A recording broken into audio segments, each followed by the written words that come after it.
سلطان علاء الدین خلجی کے دور کا حکومت کا سب سے مشہور اور تاریخی واقعہ چتور کی فتح اور رانی پدماوتی کا ذکر ہے، جس نے تاریخ میں ایک ناقابل فراموش مقام حاصل کیا۔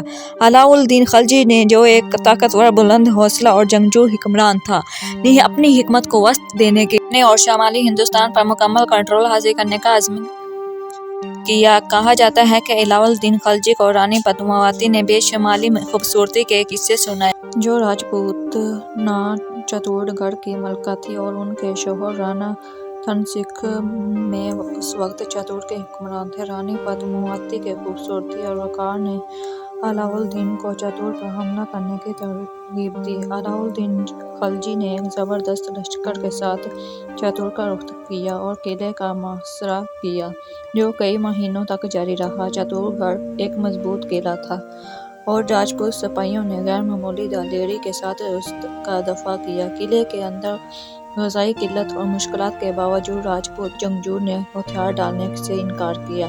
علاء الدین خلجی نے سیاسی چالوں کے ساتھ ساتھ فوجی طاقت کا بھی استعمال کیا۔ بالآخر جب قلعے کی اندرونی حالت مزید بگڑ گئی تو رانا تنسکھ نے ایک آخری جنگ کا فیصلہ کیا۔ راجپوت سپاہیوں نے اپنی روایتی بہادری کا مظاہرہ کرتے ہوئے علاء الدین کی فوج کا مقابلہ کیا، لیکن ان کی تعداد اور وسائل کمزور تھے۔ رانا تنسکھ اس جنگ میں شہید ہو گئے اور قلعہ بالآخر علاء الدین خلجی کے قبضے میں چلا گیا۔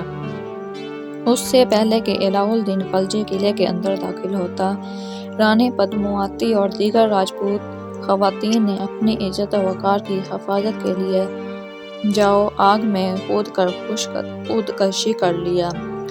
یہ جاؤ کا واقعہ تاریخ میں راجپوت خواتین کی عزت و غیرت کے لیے دی گئی قربانی کی ایک زندہ مثال بن گیا۔